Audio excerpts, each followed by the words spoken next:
On April 24, 2025, tragedy struck the heart of Ukraine once more. Kyiv, a city that had known relative peace for months, was shaken by a barrage of missiles and drones. This wasn't just another attack. It was the deadliest in 9 long months. The death toll painted a grim picture, at least 12 innocent lives lost, with over 90 injured. The assault targeted civilian infrastructure, a chilling reminder of the indiscriminate nature of the conflict.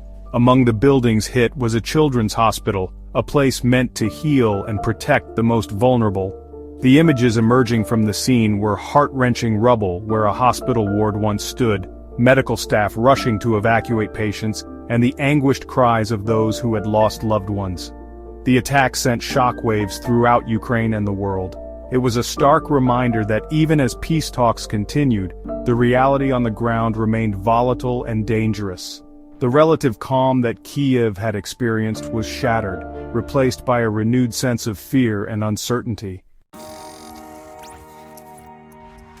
In the wake of the devastating attack, world leaders reacted with a mixture of condemnation and calls for peace.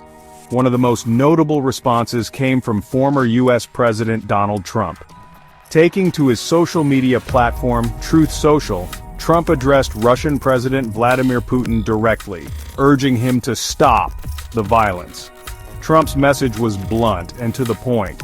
He highlighted the immense human cost of the conflict, mentioning the staggering number of soldiers dying each week.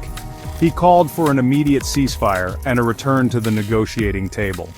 His words, though lacking the diplomatic finesse of his successors, carried a certain weight, reflecting the raw emotion felt by many across the globe. While some criticized Trump's approach as simplistic and lacking nuance, others saw it as a much-needed jolt to the peace process. His direct appeal to Putin, bypassing diplomatic channels, underscored the urgency of the situation. Whether his words would have any impact on the Kremlin remained to be seen, but they undeniably added a new dimension to the ongoing debate about how to end the conflict. Ukrainian President Volodymyr Zelensky, no stranger to Russian aggression, responded to the attack with a mix of defiance and a plea for international support. He condemned the assault as one of the most difficult and brazen since the war began, emphasizing the deliberate targeting of civilians. Zelensky called for increased global pressure on Russia, urging world leaders to go beyond words and take concrete actions to bring about a ceasefire. He reminded the world that Ukraine had agreed to a U.S.-proposed ceasefire plan just 44 days prior, yet Russia continued its aggression. This, he argued, demonstrated Moscow's lack of commitment to peace and highlighted the need for a more robust international response. Zelensky stressed that Ukraine would not be cowed by violence and would continue to defend its sovereignty and territorial integrity.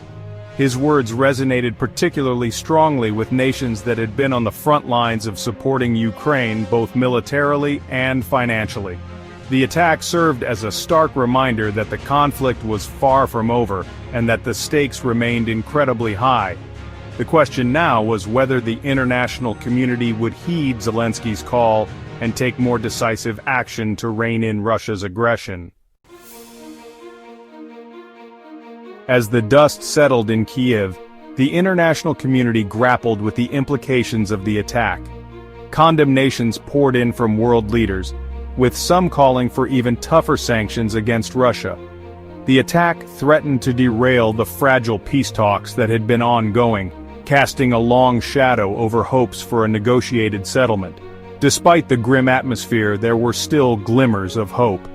International pressure on Russia continued to mount, with even some of Moscow's traditional allies expressing their unease. The human cost of the conflict, brought into sharp focus by the Kyiv attack, weighed heavily on the minds of many. The path to peace remained treacherous and uncertain. Yet amidst the ruins and the despair, the desire for an end to the violence burned brightly. The international community, though divided on the best way forward, shared a common goal: to see an end to the bloodshed and a return to peace and stability in Ukraine.